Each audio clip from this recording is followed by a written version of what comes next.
Howdy, folks. I wanted to make a final Thin Blue Line video in which I clarify what could be some lingering questions about the film. There are some questions that tend to come up, and it's sort of like understandable why they would potentially be confusing, and so I just want to clear them up. The sort of two things I want to talk about are the timeline and this convenient memory lapse that the Dallas detectives talk about. So the timeline is important because Adams had a different story than Harris with regard to the timeline. We know that the killing of Robert Wood took place between midnight and 12:30 p.m., something like that. Adams says that he was back at the motel by around 9:30 or 10 p.m. But Harris says they didn't get there until after the shooting of Robert Wood. So it raises the question, who's telling the truth here? And one thing you might, consider, and it's not the only thing to consider, but it's one factor, would be the credibility of the different people involved, or in rhetorical terms, the ethos.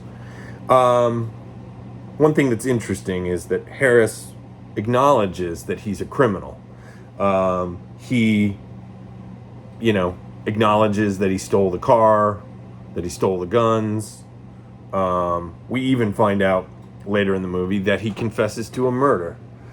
Sam Cottrell, the cop from Vidor, Texas, tells us that, while he denied it first, and I'm not talking about the murder of Robert Wood, but I'm talking about the murder of Mark Mays, which is the murder Harris was ultimately executed for. When we see him in the film and he's in an orange jumpsuit, and at one point he scratches his head and we see handcuffs on him, he's on death row at that point for the murder of Mark Mays. And, he confessed to that crime. Well, Harris says on the tape recording at the end of the film, the last interview between Errol Morris and David Harris, one quote on that tape recording is he says, "Criminals always lie." So that's interesting that he's, admits being a criminal, and then he says criminals always lie. Whereas in contrast, Adams has told the same story all along. I'm innocent. I had nothing to do with this.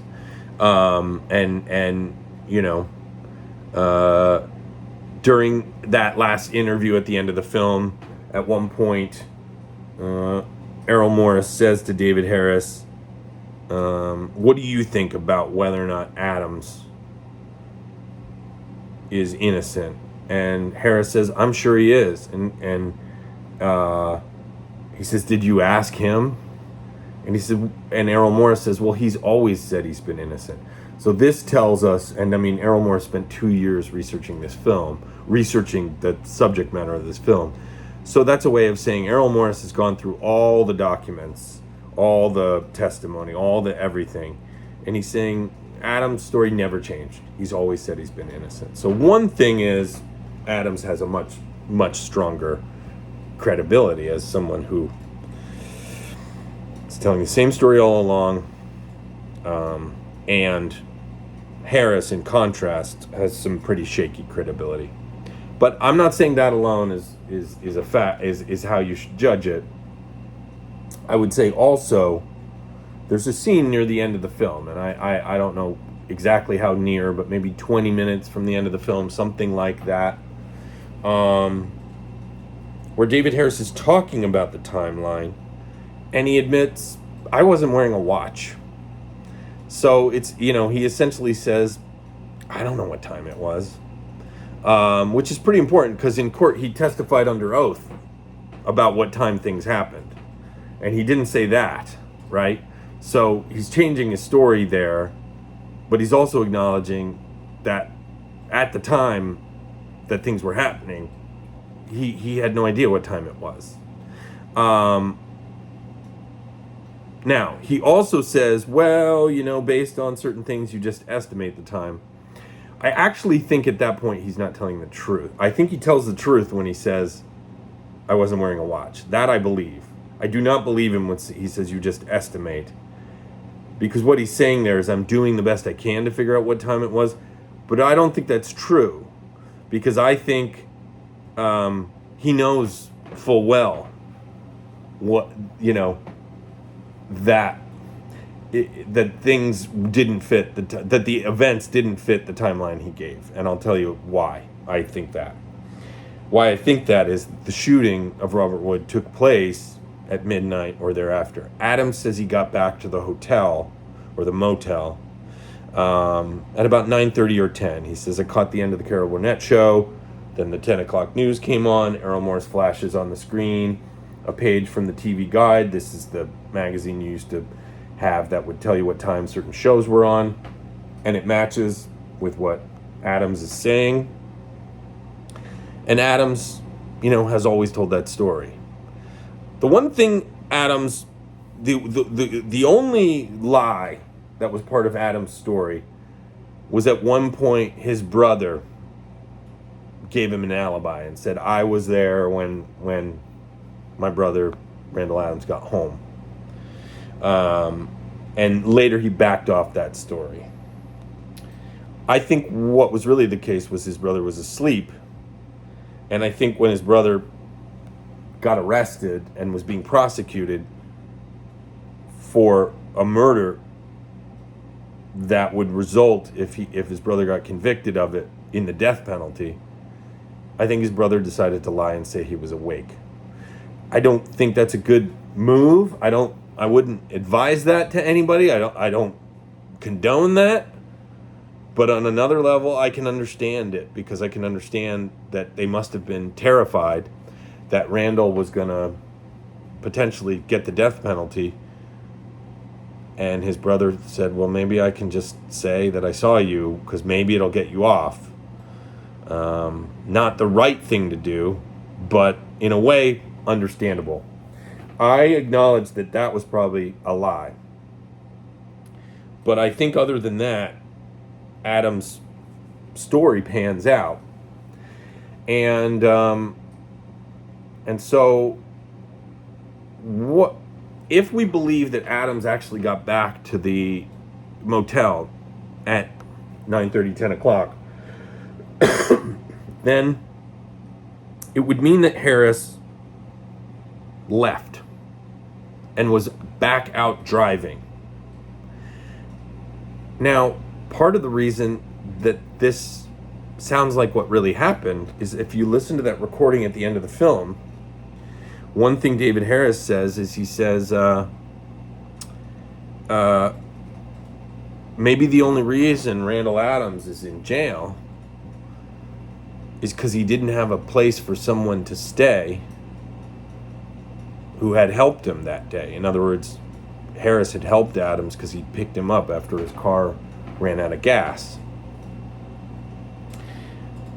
But if that's the reason that Adams is in jail, it would mean that Harris is essentially saying on that tape that if I'd had a place to stay, I wouldn't have been able to commit the crime. Which is a way of Harris admitting that he committed the crime. And it's also him admitting he was back out driving around and was probably driving on that same road where the shooting took place 2 or 3 hours later. And he was probably pissed off because he didn't have a place to stay and it was now midnight. And then if you add to that the fact that even though he was only being pulled over, David Harris, because the lights were off, he didn't know that, and he knew he had stolen the car. So when the cop walked up to the side of the car, he probably thought the cop was about to say to him, "Get out of the car. You're under arrest for grand theft auto." Robert Wood didn't know the car was stolen, and so Harris shot him. Now, you also might be like, well, Dr. Murray, are you making some leaps there? Here's what else supports that version of events. Teresa Turco testified that the driver was wearing a fur-lined collar. David Harris testified that on that night, he was wearing a jacket with a fur-lined collar. Teresa Turco didn't describe anyone else in the car. David Harris said there were two of them in the car, but he said he was in the passenger seat, crouched down, so Teresa Turco wouldn't have seen him. Now, you might be like, well, but Michael Randall said he saw two people in the car.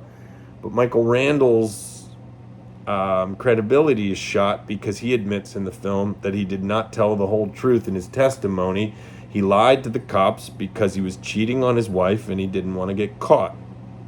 And he also shows that though he describes himself as someone with total recall, in other words, like a photographic memory, as he proceeds to try to remember things, he's very uncertain about all the details.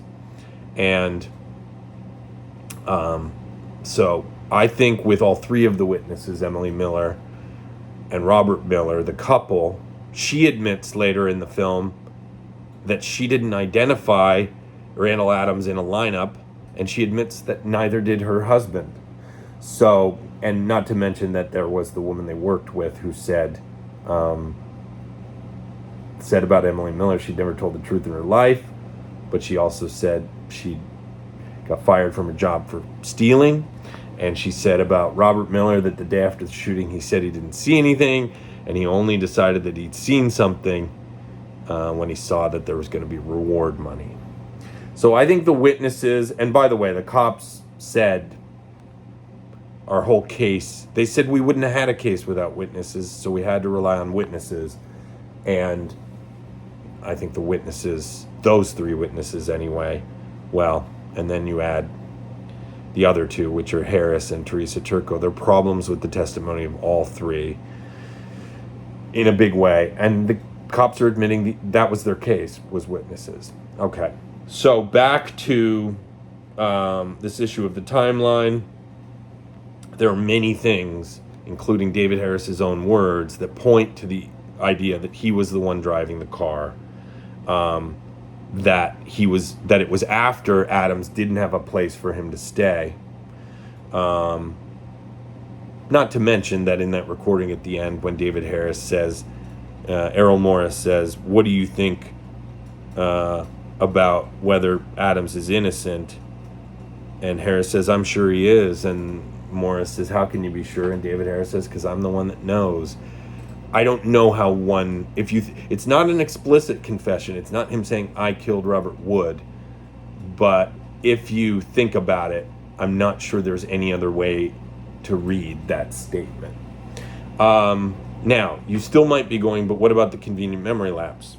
Well, remember that we're told earlier in the film that when Harris gave this voluntary statement, the police told the press that it was a confession, a full confession. Adams didn't know that they told the press that because he was in jail and he didn't see anything about it. But if it had been a full confession, then they would have had that as evidence to rely on. But they say we didn't have a case without the witnesses. So his voluntary statement was clearly not a full confession. It was nothing like a confession. And in fact, Errol Morris flashes it on the screen so we can see it. But they labeled it that it was a confession. Well, in the same way, when they say there was a convenient memory lapse, what if what that document actually says is just what happened that day, and then after all the things that Harris and Adams did together, Adams says, "We turned onto Enwood Road and drove back to the motel, and he dropped me off." The cops say, well, they drove down Enwood Road and there's no mention of the crime. But what if Harris is back on Enwood Road after he's not been given a place to stay at 10 o'clock by Adams, and he's driving around on Enwood Road 2 hours or 2.5 hours later? Then what was labeled a convenient memory lapse is just Adam saying nothing, just saying all we did was drive down the road, which is probably the truth of what happened. But the cops labeled it a convenient memory lapse. They mislabeled it a convenient memory lapse. I have to end there, but I hope that's helpful.